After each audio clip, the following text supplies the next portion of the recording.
Anandam Paramasukaram Kevalam Jnanamurtim Dvandvatitam Gagana Sarusham Tadpamasyadilaksham Ekam Nityam Vimalamajalam Sarvadi Sakshibhutam Bhavatitam Trigunarahitam Sadgurum Tam Namami. Next, we are going to invoke Paramashiva's presence by chanting the Shiva Mula mantra. Om Ham Haum Shivaya Namaha 11 times. Please follow along internally. Om Ham Haum Shivaya Namaha. Om Ham Haum Shivaya Namaha. Om Ham Haum Shivaya Namaha. Om Ham Haum Shivaya Namaha. Om Ham Haum Shivaya Namaha. Om Ham Haum Shivaya Namaha. Om Ham Haum Shivaya Namaha. Om Ham Haum Shivaya Namaha. Om Ham Haum Shivaya Namaha. Om Ham Haum Shivaya Namaha. Om Ham Haum Shivaya Namaha. Next, we are going to perform the Tadvachamanam, the ritualistic cleansing. Take your Panchavatam and Udani. Keep your right hand in the Gokarana Mudra in the shape of a cow's ear. Take one Udani, 1 spoon of water, and pour it into your right palm. Each time the word Swadha is chanted, sip the water from the bottom of your right palm. Om Atmatattvam Shodayami Swadha. Take another Udani of water into your right hand.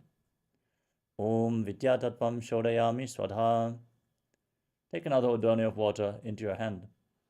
Om Shivatattvam Shodayami Swadha.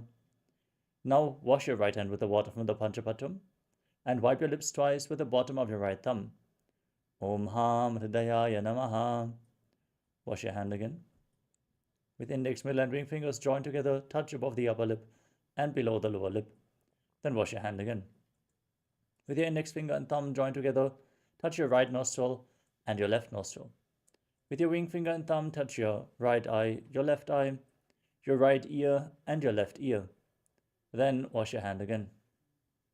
With your little finger and thumb, touch your navel, your right chest and your left chest. And with all the fingertips joined together, touch the crown of your head, the right shoulder, the left shoulder, and your heart center. Now clasp your right hand over the left. Place both hands on the right thigh. Close your eyes and make a sankalpa. Set a conscious resolution what you are going to manifest as part of today's ritual of Nithyananda Yoga. Hold this visualization as we hold the space to manifest a yogic body and a Vedic mind and chant the sankalpa mantra. Om Mamopata Samasta Duritakshayadvara Bhagavat Shri Nithyananda Paramashiva Prityatam Shri Nithyanandeshwari Paramashiva Shakti Sameta Shri Nithyanandeshwara Paramashiva Prityatam Cha Adya Purvokta Evam Guna Visheshena Vishishtayam Asyam Shupaditau Purnarokya Yukta Tudagatra Yogita Shirira Sityatam Paramashiva Shakti Avishkaranartham Nithyananda Yoga Abhyasam Karishye. Now wash your right hand once more. Om Apa Upasprishya. And keep your Panchapatam and Udani aside, out of harm's way. And let us safely enter into this ritual of Nithyananda Yoga.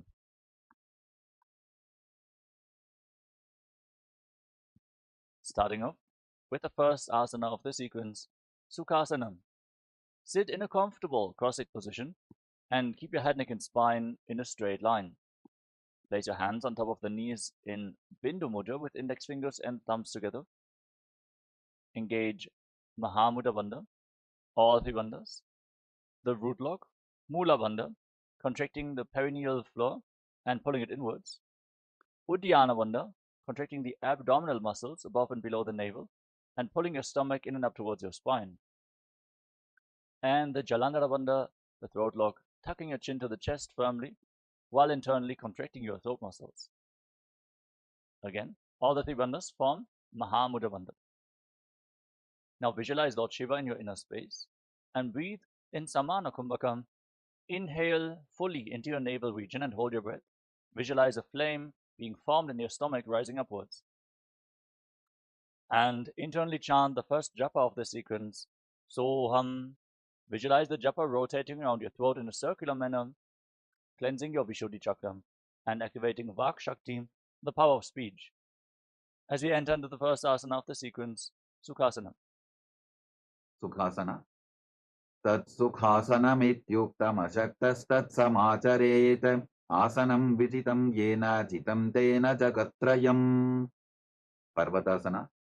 Now place your feet on top of opposite thighs. Sit in Padmasana, the lotus posture. Join your palms in Anjali Mudra and raise them up above your head. Engage Mahamudra Bandha, all three bandhas, root lock, abdominal lock, and throat lock, as you visualize yourself as Mount Kailash in Parvatasana. Athavakshe Mahadeva Parvatasana Mangalam Yatkritva Sthira Rupi Syat Shatchakradi Vilopanam. Halibhasana. Now extend your feet away from the body. Join the soles of the feet together. Interlock your hands behind your back in Parasha Mudra. Gaze towards the tip of your nose as you lean forward and down. Place your forehead on the ground behind your heels. Engage Mahamudra Bandha, all three bandhas, and visualize Swamiji in your inner space. Purava Vidiyahu Mejano Ubhai Pagathali Samputatano Vishtupachedo Karalyavo Dachina Karso Vam Gahavo. Nadi Bhavasana. Now rise up and extend your arms out in front. Cup your palms and place them on the ground in front of the feet as you place your forehead once more on the ground behind the heels. Gaze towards the tip of the nose. Engage Mahamudra Bandha, all three bandhas, and visualize yourself as a snake. Purava Vidhi Pari Agane Nito Hobi Kahuni Panasyu Lagagi Hatha Agane Dharti Lagave Pasari Dobo Hataki Anjuli Kare. Kokilasana. Now rise up. Bring your hands into Prana Mudra. Extend index and middle fingers and hold on to little and ring fingers with your thumbs. Then catch your big toes. Extend your legs forward and up straight. And then cross your legs into Padmasana and lean forward and down onto your elbows.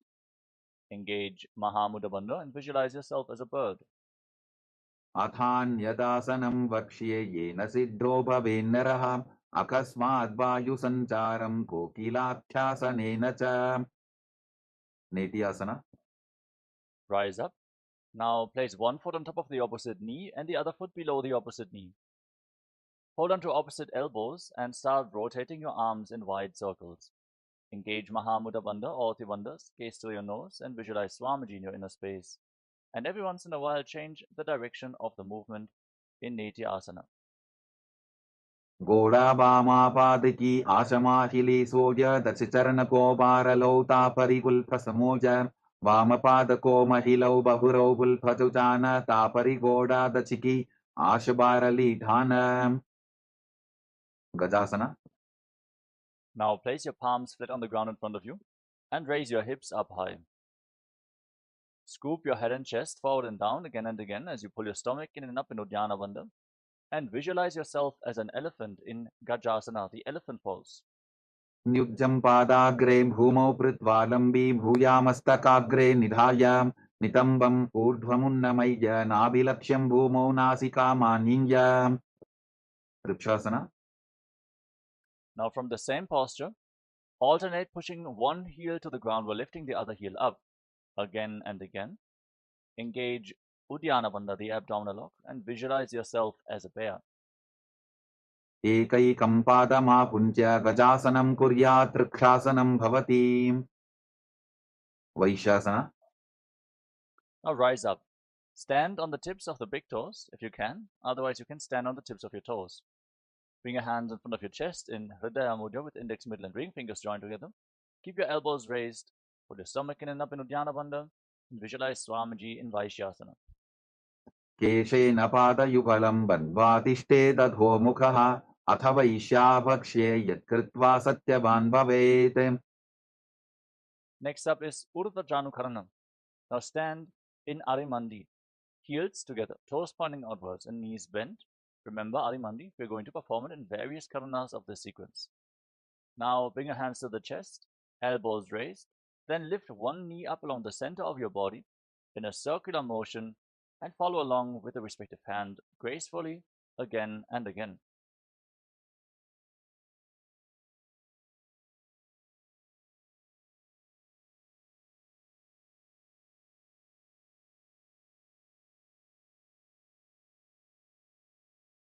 Balalingasana.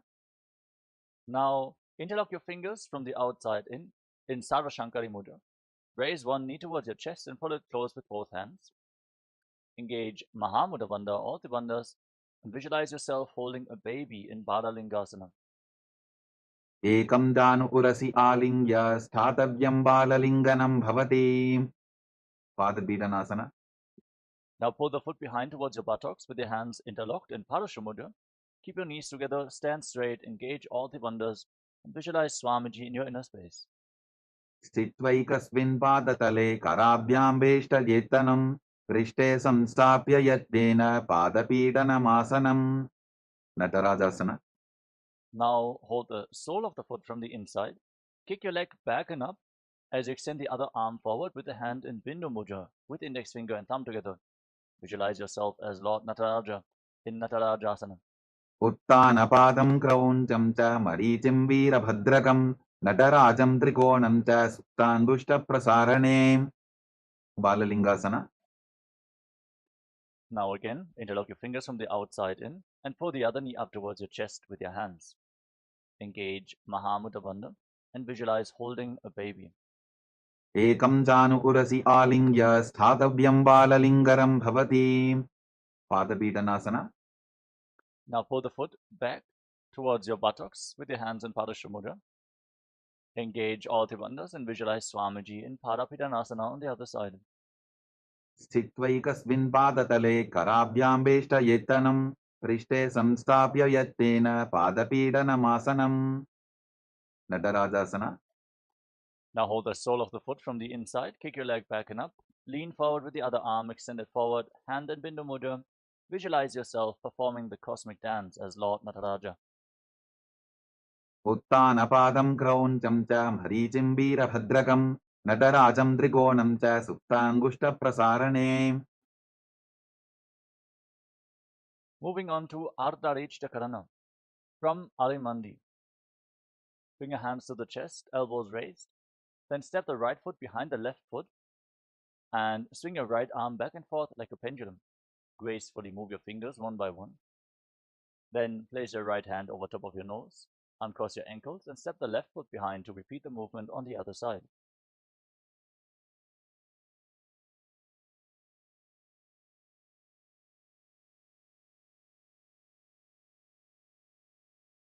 Moving on to the skeleton dance now.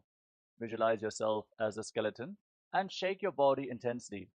Hold this visualization of being a skeleton and dance wildly. There's no muscles, no tissue, no skin holding you back, so move every bone of your body freely.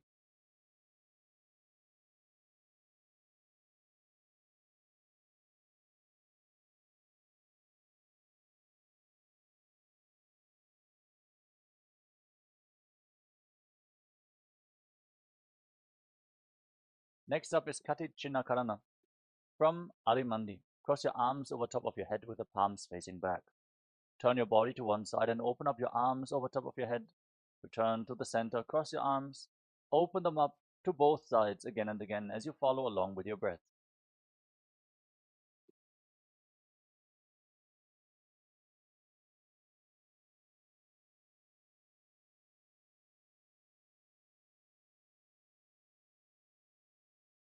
Tadasana. Now rise up onto the tips of your big toes with your hands raised over top of your head, palms facing each other. Engage Mahamudra Bandha or the bandhas and visualize yourself as a palm tree as you internally chant the new japa Shivoham in Tadasana.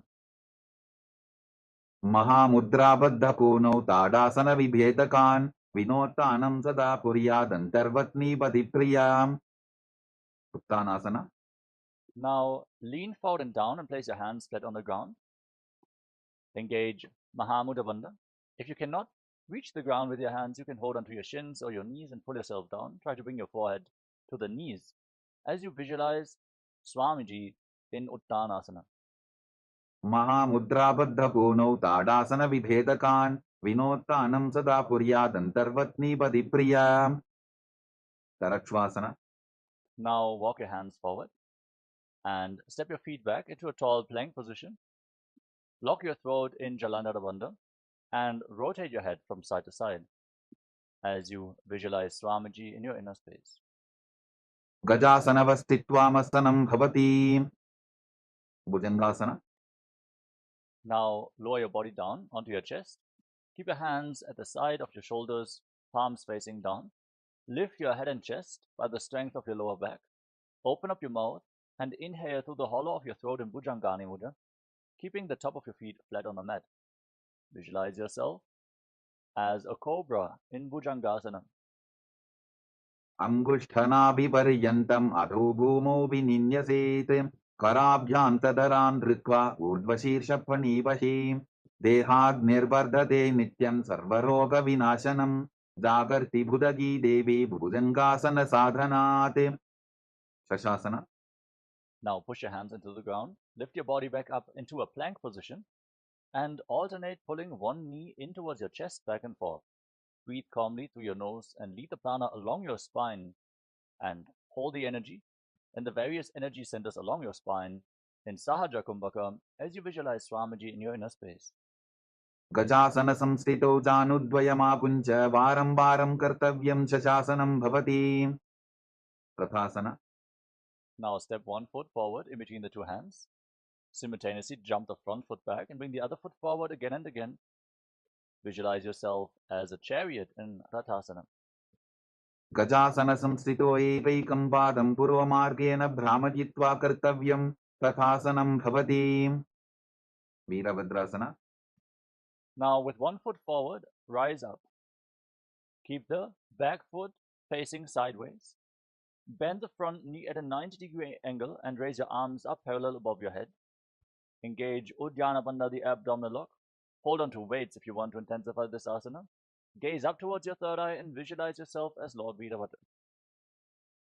Vasishtamata kaundinyam urdhakukudameva cha ashtavatkramatottanam mayuram setu bandhanam uttanapadam krauncham cha marichim veerabhadrakam natarajam trikonam cha suptangushta prasarane.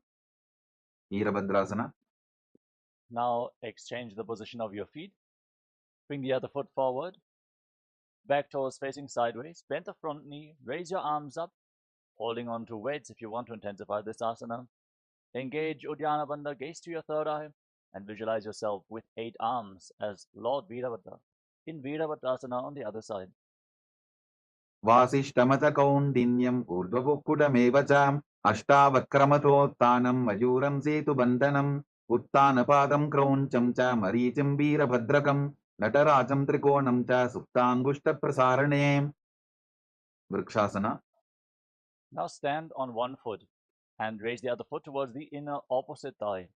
Join your palms in Anjali Mudra and raise your arms up straight above your head. Engage Uddiyana Bandha, the abdominal lock, and visualize yourself as a tree. Vamurumula deshe cha yamyam padam didhadyato tishte tu vrikshavat bhumo vrikshasaramidam viduho.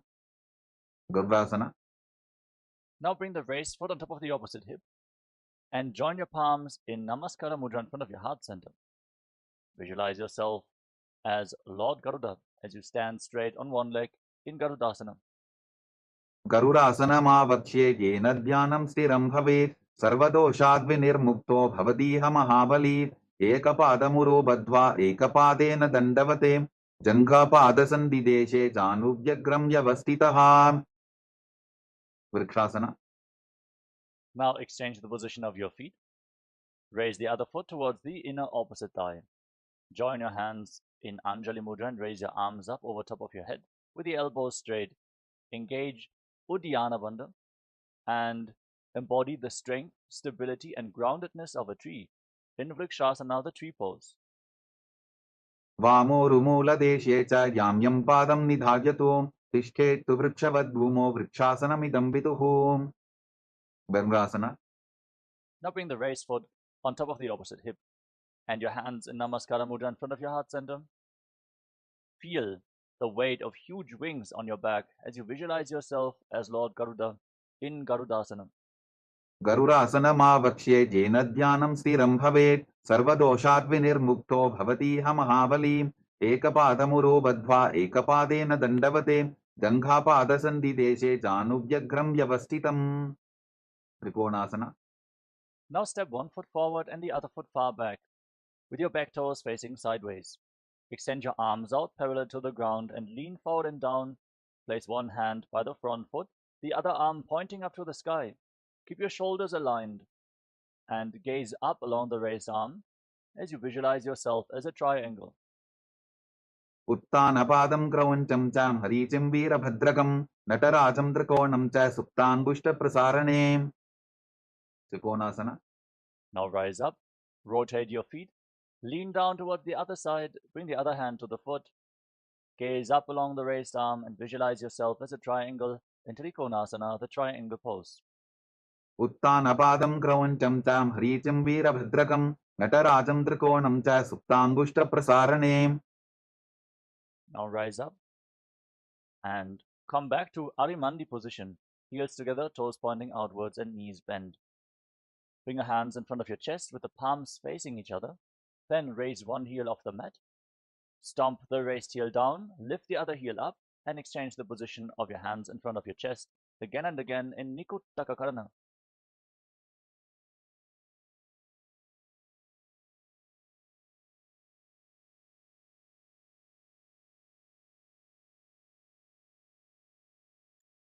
Angushtasana. Now squat down. Raise your heels off the mat and sit on raised heels with your perineum.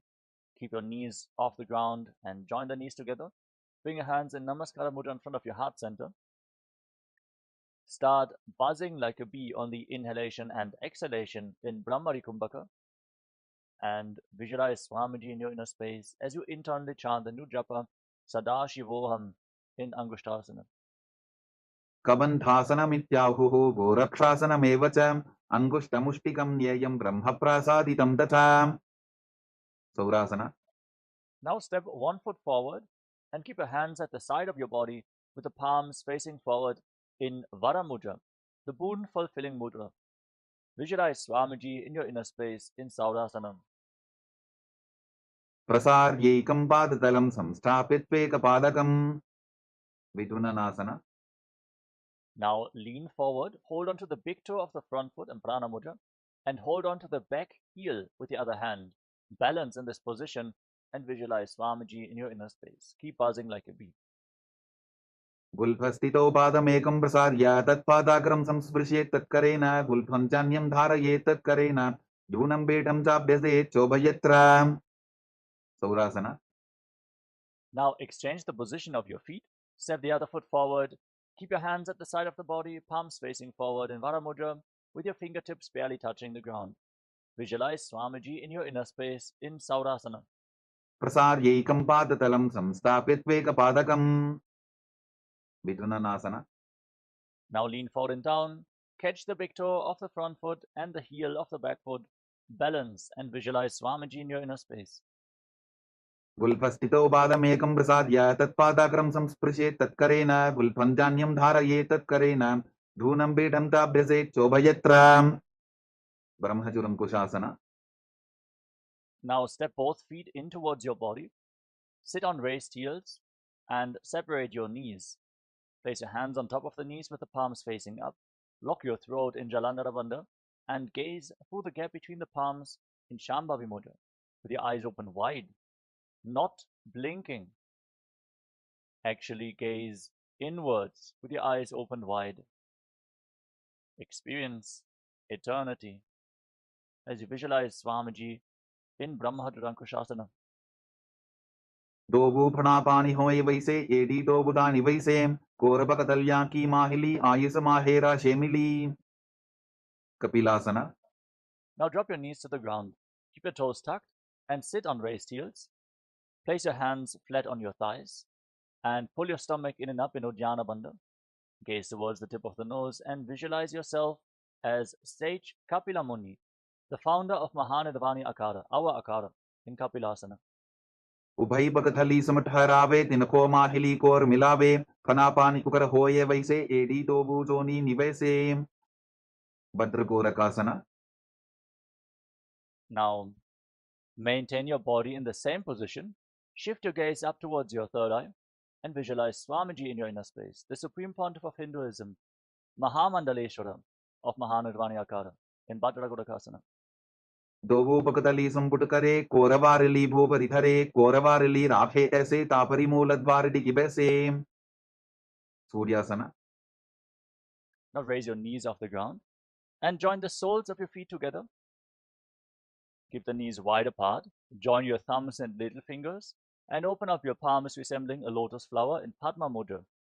Raise your arms up over top of your head and gaze up through the gap between the palms as if you're offering flowers to Lord Surya. Engage Uddiyana Bandha, the abdominal lock, and visualize Lord Surya in your inner space. एडी दोवो बुता दरियाने फना पानी बैठक पुन निठाने गोड़ा जंगा अधर करी रहे आडे वाम इसी विधि कहे. मंडुकासना. Now drop your knees to the ground.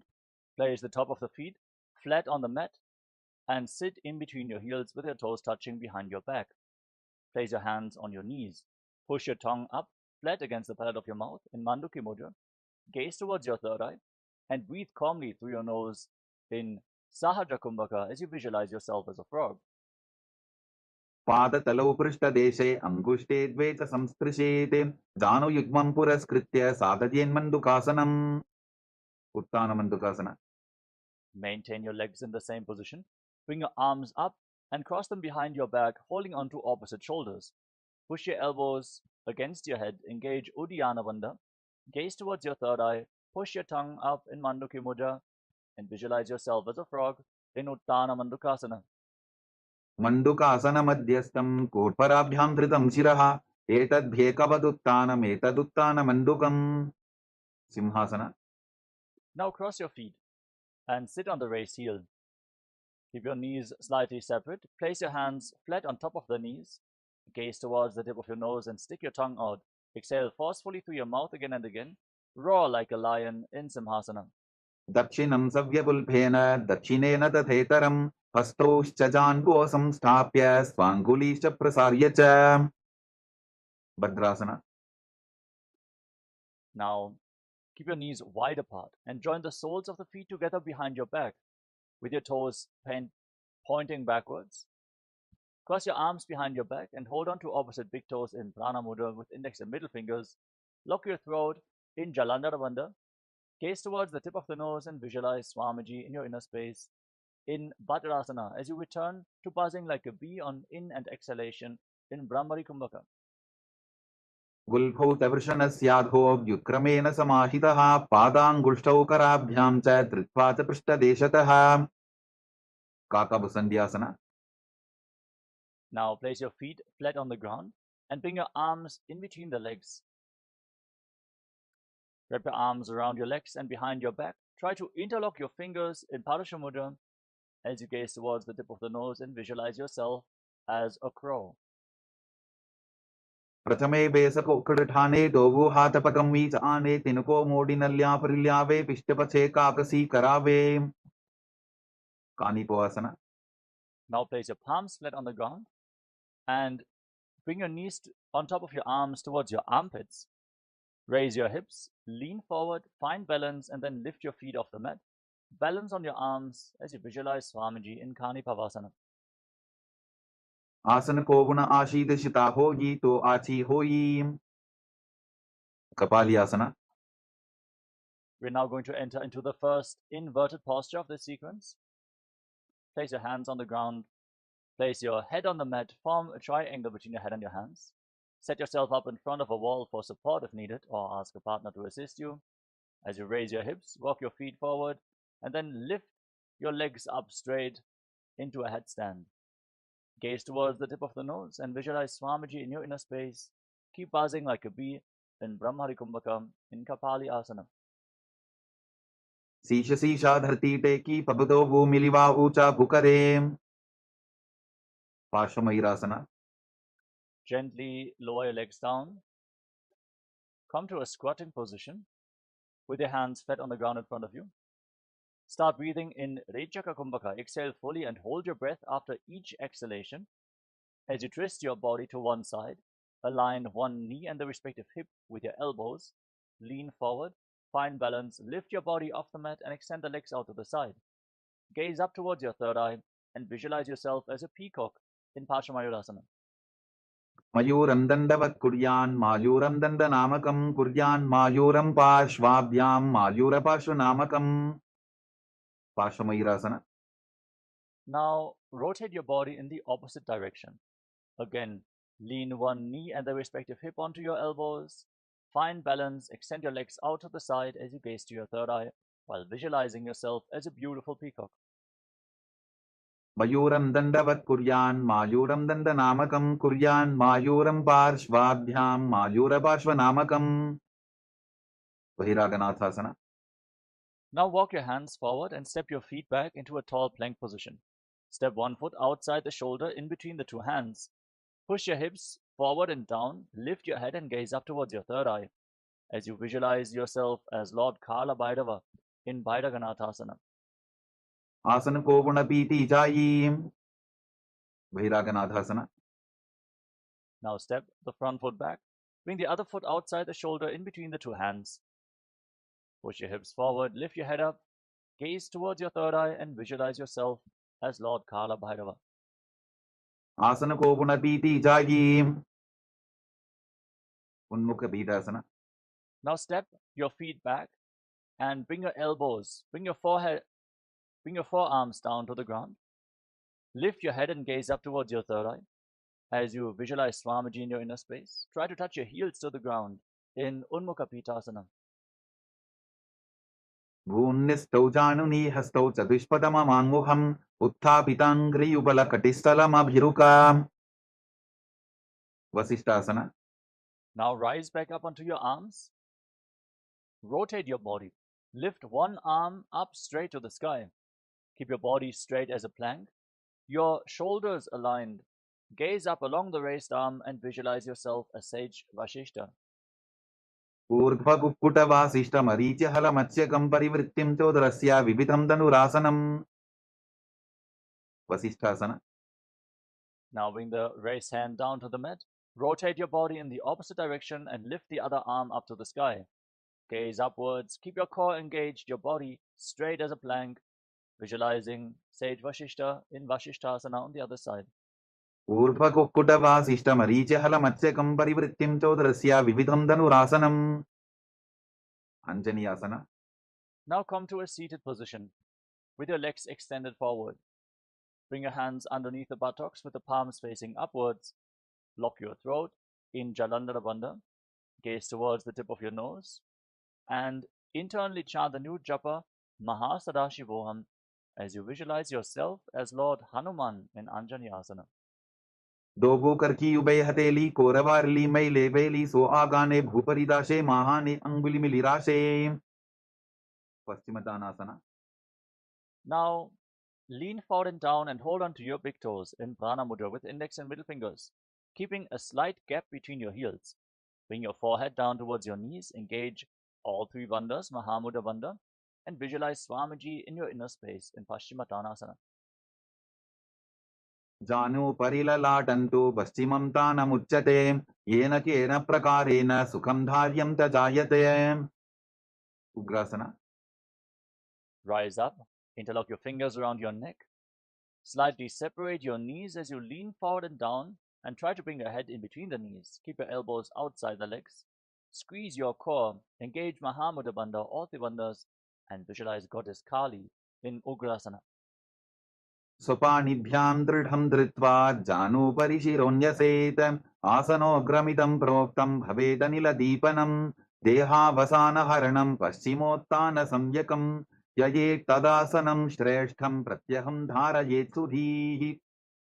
Varichiyasana. Now rise up and step one foot in towards your body with the heel firmly pressed against the perineum. Wrap the respective arm around the leg and interlock both hands behind your back as you lean forward and down. Bring your forehead to the knee and visualize yourself as Sage Marichi in Marichi Asana. उत्तानपादं क्रौञ्चं च मरीचिं वीरभद्रकं नटराजं त्रिकोणं च सुप्ताङ्गुष्ठप्रसारणे Mahamudrasana. Now rise up, drop the raised knee to the side with the heel firmly pressed against your perineum. Lean forward and down and hold onto the front foot with both hands. Engage Mahamudra Bandha or Tribandhas. Gaze to your nose, visualize Swamiji in your inner space. Internally, repeat the japa Mahasadashivoham in Mahamudrasana. महामुद्रां प्रवक्ष्यामि तन्त्रेऽस्मिन् मम वल्लभे यां प्राप्य सिद्धा सिद्धिं च कपिलाद्याः पुरागताः Varityasana. Now rise up and exchange the position of your legs. Step the other foot in towards your body, heel against the perineum, knee raised. Wrap your arms around your back, interlock your fingers behind, and try to bring your forehead against the knee as you visualize yourself as Sage Marichi. उत्तानपादं क्रौञ्चं च मरीचिं वीरभद्रकं नटराजं त्रिकोणं च सुप्ताङ्गुष्ठप्रसारणे Mahamudrasana. Now drop the waist into the side. Hold onto the front foot with both hands. Gaze to your nose. Exhale and hold your breath as you engage Mahamudra Bandha and visualize Swamiji in your inner space in Mahamudrasana. महामुद्रां प्रवक्ष्यामि तन्त्रेऽस्मिन् मम वल्लभे यां प्राप्य सिद्धा सिद्धिं च कपिलाद्याः पुरागताः Bhadrasana. Now rise up. Join the soles of the feet together in front of your body. Interlock your fingers around your toes and pull your heels against your perineum. Gaze up towards your third eye. Try to bring your knees to the mat. Push them down by the strength of your groin as you visualize Swamiji in your inner space in Bhadrasana 2. गुल्फौ तवृषणस्यादः सीवन्त्याः पार्श्वयोः क्षिपेत् पादपार्श्वे तु पाणिभ्यां दृढं बद्ध्वा सुनिश्चरम् Valipavasana. Now slightly extend your feet away from the body. With your toes together, heels apart. Place your hands on the respective knees and lock your throat in Jalandhara Bandha. Gaze towards the tip of your nose and visualize Swamiji in Valipavasana. पूरवचर पिटचोक कख्यो सोही वाही बिटी चोकी जे सोई यामे AD भिन्न जराशे अंगुल 8 अंतरो राशे Donyasana. Now bring your feet back in towards your body. Hold onto the soles of the feet with all 10 fingers. Then lean forward and down. Place your forehead and your elbows on the ground. Gaze towards the tip of your nose and visualize Yoni Mandala, the visual reflection of Devi Paramashiva Shakti in Joni Asana. दोगो पगदली संपुट करे AD मेड़ के ढिंग दरे अर्धहात को अंतर राशि लीलाटपक चलिया उपरदाशे बिडकी पवसना. Rise up, extend your feet away from the body. With your heels together, toes apart. Extend your arms out to the side and lean forward and down. Try to bring your forehead on the ground behind your heels as you gaze to your nose and visualize Swamiji in your inner space. पूरव विधि परिपगदली संपुट शोल एडी मिली राशे सिद्ध समाधियासना. Rise up, bring your feet back in towards your body. With your toes together and your heels apart, scoop your hands below the shins, palms facing up. Bring your face on the mat and your toes against your throat as you gaze to your nose and visualize Lord Surya in your inner space. दोगो पगदली संपुट करे सोले मेढ़ आगा मेधरे अंगुल 8 अंतरो राशे AD को ऐसे विदिताशे की पवसना. Now rise up. Bring your feet against your perineum, heels together, toes apart. As you hold onto the soles of the feet, open them up like a book and push your legs down with your elbows. Gaze towards the tip of the nose and visualize Swamiji in Chinaki Pavasana. दोगुपका की AD धरती मदिवा मेढ रगावे सर्पचोकासना. Now with the soles of the feet firmly together, heels against your perineum, place your hands on the respective knees and gently push them down to the ground. Try to touch your knees to the mat. Pull your stomach in and up in Uddiyana Bandha. Gaze towards your third eye and visualize Swamiji in your inner space in Jarapata Chokasana. Dogu पगदली संपुट धारे आबाने कैजारे पसारे गोड़ा भूसो लगता राशे हाथ Dogu गोड़ा परिदाशे भैरवासना. Now rotate your feet. Bring your toes to the mat and lift your heels off the ground with the soles of the feet together. Use the support of your hands. Then try to bring your knees down to the ground and place your hands on top of the knees in Bindu Mudra with index fingers and thumbs together. Pull your stomach in and up towards your spine firmly in Uddiyana Bandha. Gaze towards your third eye and visualize yourself as Lord Kala Bhairava in Bhairavasana. गुल्फौ सम्पीड्यजान्योन्यं विक्रमेणोत्थितं शनैः जान्वोः पार्श्वगतौ हस्तौ दण्डवद्भैरवासनम् समानासना. Relax. Now bring one heel against your perineum and the sole of the other foot against your chest with both hands. Gaze towards your third eye. Visualize Swamiji in your inner space. Fully exhale and hold your breath in the Mooladhara Chakra in Samanasana. समानासनमावक्ष्ये सिद्धमन्त्रादिसाधनात् एकपादमरो दत्त्वा गुह्योऽन्यलिङ्गवत्रके. उपानासना. Now lift the raised leg over top of the respective shoulder and keep your hands on the ground next to your body, extending the other leg forward and up. Gaze towards your third eye and visualize Swamiji in your inner space in Apanasana. केवलं पादमेकञ्च स्कन्धे चारोपे यत्ततः एकपादेन गगने तिष्ठेत्तदण्डवत्रभोन्. समानासना. Now bring the other heel against your perineum and lift the sole of the other foot against your chest. Gaze up towards your third eye and visualize Swamiji in your inner space in Samanasana. समानासनमावक्ष्ये सिद्धमन्त्रादिसाधनात् एकपादमरो दत्त्वा गुह्योऽन्यलिङ्गवत्रके. अपानासना. Now lift the leg over top of your shoulder. Extend the opposite leg forward and up. Gaze towards your third eye and visualize Swamiji in your inner space. केवलं पादमेकञ्च स्कन्धे चारोपे यत्ततः एकपादेन गगने तिष्ठेत्तदण्डवत्रभोन्. वोमखासना. Now stack your knees in front of your body with your heels outside opposite hips. Interlock your hands on the top knee in Parashamudra. Gaze towards the tip of the nose and inhale through your teeth, making a hissing sound on the inhalation, exhaling through the nose. Internally chant the new japa, Om Nithyanandoham, as you visualize the face of a cow in Gomukhasana. सव्ये दक्षिणवुल्फन्तो पृष्ठपार्श्वेन योजयेत् दक्षिणेऽपि तथा सद्यं गोमुखं गोमुखं यथा. अनसूयासना. Now hold on to your big toes in Prana Mudra with index and middle fingers. Pull your stomach in and up towards your spine in Uddiyana Bandha and visualize yourself as Rishika Anasuya. दक्षिण गोडो नीचे उठाने बाबों ताके ऊपर आने गोडा संधि मिलावे भारी आडा पद बुनिदे संधि पसारी. अनुसूयासना 2. Now interlock your hands behind your back in Parashamudra and lean forward and down. Bring your chin over your knees and try to touch your nose to the mat. As you fix your gaze at the tip of the nose, visualize yourself as Rishika Anasuya. जीमना पोता की संधि उपरिडा बागोड़ा की संधि मिलाई राशे घोड़ा से उले पकतल्यारो आरवाई सुधा राशे. गर्दासना 2. Now rise up, place the right foot flat on the mat with the left heel against your perineum. Place your hands on the respective knees, gaze towards the tip of the nose and visualize yourself as Lord Garuda. दावो बकमोड़ी येडी बाहिला बुल्फमूलद्वारनी सैते. नारदासना. Now sit on the heel, interlock your hands around your neck and twist your elbows outside the raised knee.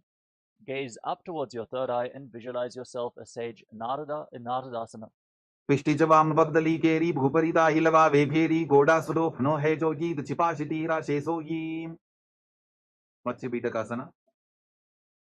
Now place the left foot on top of the right thigh and raise the right knee.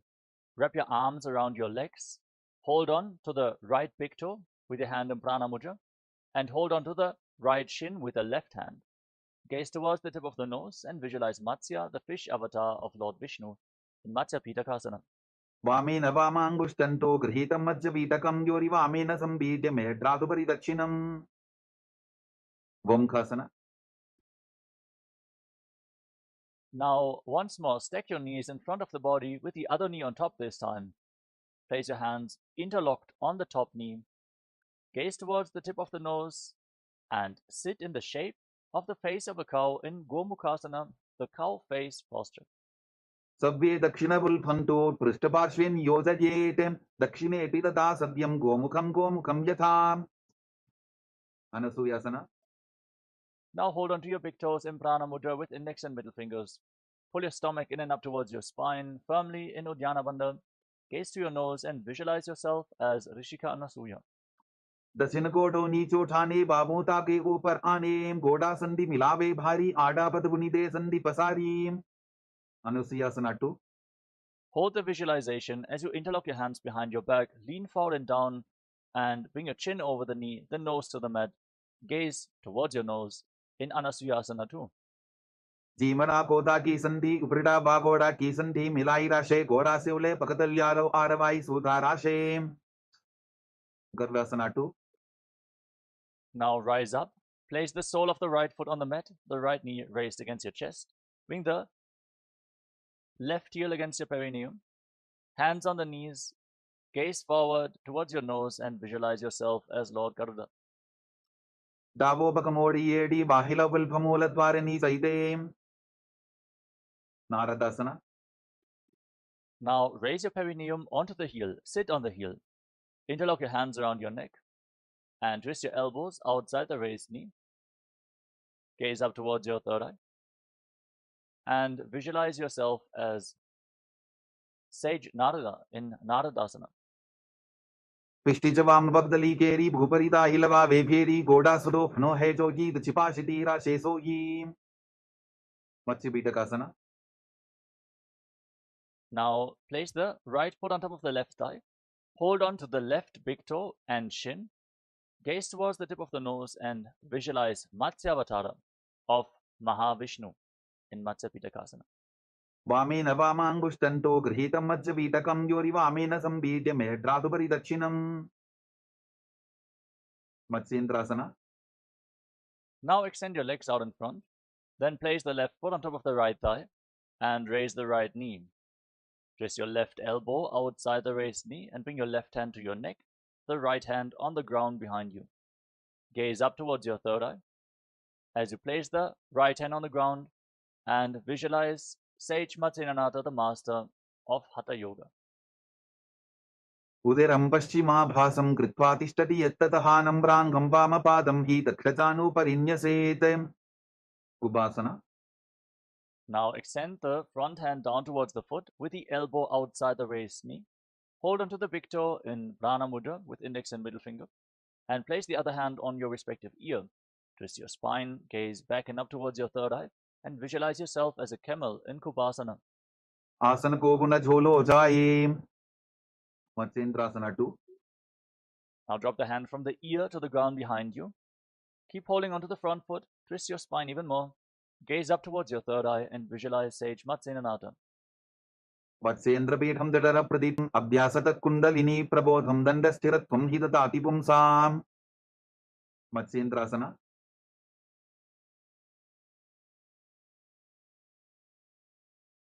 Now extend your legs out in front.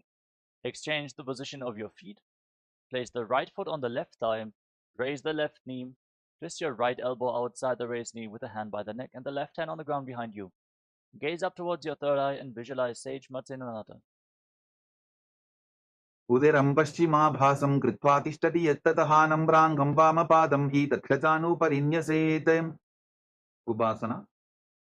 Now extend the front hand down towards the foot. Hold onto the big toe in Prana Mudra and place the other hand on your ear as you gaze to your third eye and visualize yourself as a camel. Keep hissing through your teeth in Shitkari Kumbhaka.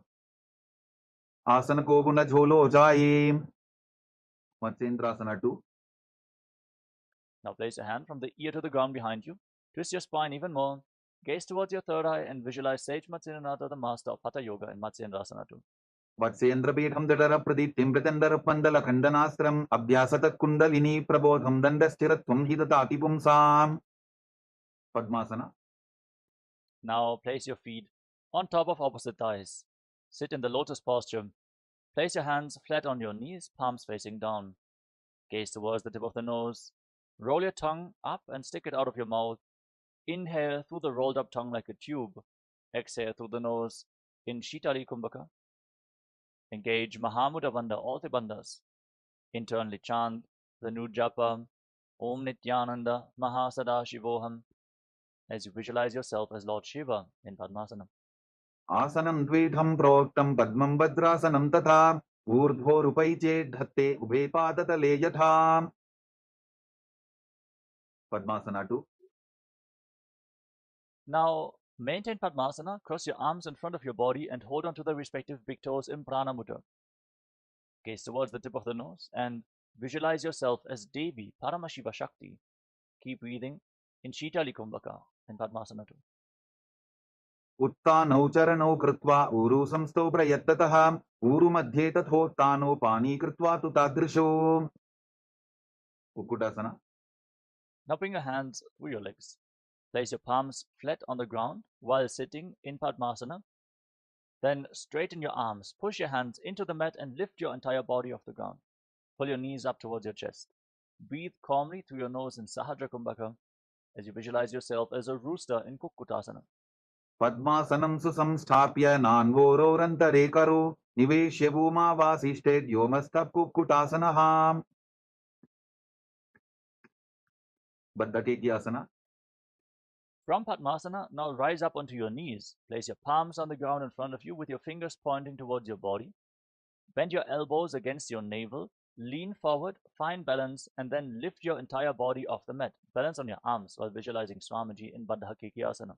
धरामवष्टभ्यकरत्वेन तत्कूर्परिस्थापितानाभिपार्श्वः उच्चासनो दण्डवदुत्थितर्खे मायूरमेतत्र वदन्ति पीठम् मयूरम् पद्मकम् कुर्यात् बद्धकेकीति कथ्यते. Mayurasana. Now extend your legs back. Bring your elbows against your navel, fingers pointing towards your knees. Lean forward, find balance, lift your legs off the ground straight as you visualize yourself as a beautiful peacock in Mayurasana. अथ वक्ष्ये महादेव मयूरासनमुत्तमम् भूमौ निपात्य हस्तौ द्वौ कूर्परोपरि देहकम्. Makarasana.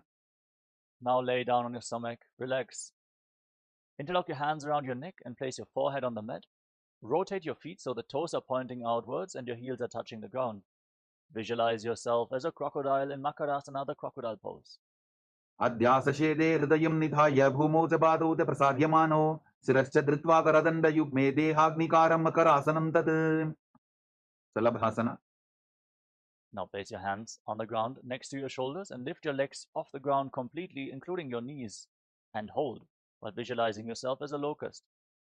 अध्यासशेटे करयुग्मवक्षो भूमिमवष्टभ्य करयोस्तलाभ्यां पादौ च शून्ये च वितस्ति चोर्ध्वं वदन्ति पीठं शलभं मुनीन्द्राः. पुष्प्रासना. Now bend your knees, hold on to your feet, and pull them down to the ground outside your hips. Try to touch your heels to the mat as you visualize yourself as a camel. अध्यासशेटे पदयुग्मव्यस्तं पृष्ठेति दायापि धृतं कराभ्याम् आकुञ्चयेत् सम्यक् सेवाढमुष्प्रञ्च पीठं योगिनो वदन्ति. Dhanurasana. Holding onto your feet firmly, kick your legs back and up, and lift your head and chest. Gaze up towards your third eye, and visualize yourself as Pinaka, Lord Shiva's bow, in Dhanurasana, the bow pose. प्रसाद्य पादौ भुविदण्डरूपौ करौ च पृष्ठे धृतपादयुग्मं कृत्वा धनुस्तुल्य विवर्तिताङ्गं निगद्य योगी धनुरासनं तत्. बद्मासना. Relax. Now come to a kneeling position. Sit in between your heels with the toes touching behind your back.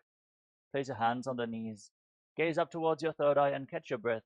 Breathe calmly through your nose in Sahadra Kumbhaka. Internally chant the new japa. Om Nithyananda Paramashivoham. And visualize Swamiji in Bhagasana. उल्टा मोडी पावतो वैसे बहुरोचुविति करे कैसे पावन महिला बुल्पस होवु कुलापाशितीला वेसोवु. गोहियासना. Now get ready for another inverted posture. From the kneeling position, place your forearms on the ground, elbows shoulder width apart. Interlock your hands in Padasha Mudra. Place your head on the ground and support it with your hands. Raise your hips, walk your feet forward, and then lift your legs off the ground. Keep your knees bent and pull your knees against your chest. Try to touch your chin with your knees as you gaze to your nose and visualize Swamiji in Gohi Asana. दोवो हाथ की कहुनी जोगी पुनः कलाई जाने दोई. Shirshasana. From the same position, extend your legs up straight. Breathe calmly and deeply. Find your center. As you gaze through the nose, visualize Swamiji in Shirshasana. विपरीतं मण्डलं तद्विधैव विदितं हिनः दण्डासनं दिदा प्रोक्तं विपरीतोपवेशने. Kodyasana. Gently lower your legs down and come to a seated position. We're now going to enter a sequence of rapid exhalations through the nose. Pull your abdomen in and up and push the air out of your lungs again and again, like the bellows of a blacksmith, without actively inhaling. Don't worry, air will naturally flow back into your lungs in this pranayama, Vastika Kumbhaka. We're going to perform it throughout the next few asanas, so keep exhaling, exhaling, exhaling. Hold onto your calves and extend your legs up straight. Try to bring your forehead to the knees as you visualize Swamiji in Podyasana. दो हाथ पक बाहर आने गोरा तरे काकसी ठाने अंगुष्ठ पिंडली लगता धरे चरण उभे आकाश दिशी करे. परिभाषना. Now bring your hands behind your back and hold on to your opposite shoulders. Keep your legs raised, gaze to your third eye and visualize yourself as a mace in Parigasana. उत्तान शयनं कृत्वा पादौ मिलित्वा प्रसाद्याय नितम्बं भूमौ स्पृष्ट्वा हस्ताभ्यां कन्दरां बद्ध्वा. नौकासना. Extend your arms out in front, parallel to the ground. Gaze towards your third eye and visualize yourself as a boat in Naukasana. उत्तान शयनं कोट्पराभ्यां भूमिं वष्टद्य हस्तो नितम्बं निधाय. रुद्रासना. Now bring your hands towards your chest, scoop your hands below the feet and pull the soles of the feet against your chest. Gaze towards your nose and exhale rapidly as you visualize yourself as Lord Rudra. पगरली संकोट करी हाथस्य उपक उचाई पकाका अंगूठा दोबो लेबो परलिका नीतालवे. उन्मुख पीठासना. Relax.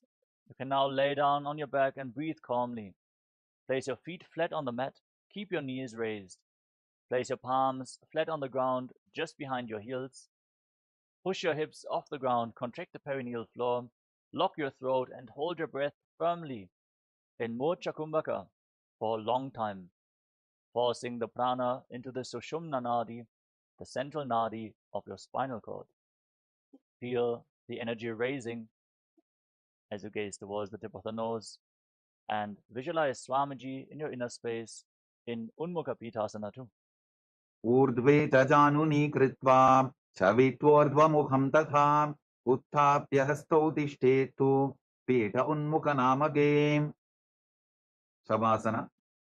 Now lay down flat on your back. Keep your hands at the side of the hips with the palms facing up. Forcefully pull the awakened Kundalini Shakti up along your spine from the Muladhara chakra at the root of your spine to the Swadhisthana, the Manipuraka, Anahata chakra, to the Vishuddhi chakra, the Anya chakra, the third eye, all the way to the Sahasrara chakra on the crown of your head. Pierce the Brahmarandha and leave your body behind. Completely unclutch from your physical body. Lay completely still without any movements of the body and mind as we enter into a small meditation. Visualize that your body is dead and Swamiji is liberating you. Internally chant the Mahavakya. Om Nithyananda Paramashivoham in Shivasana. उत्तानं शववद्भूमौ शयनं तु शवासनं शवासनं श्रान्तिहरं चित्तविश्रान्तिकारकम्.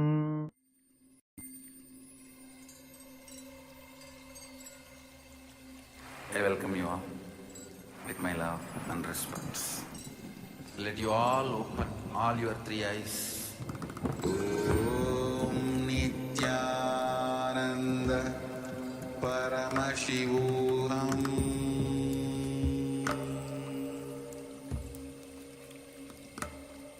Om Nithyananda Paramashivoham.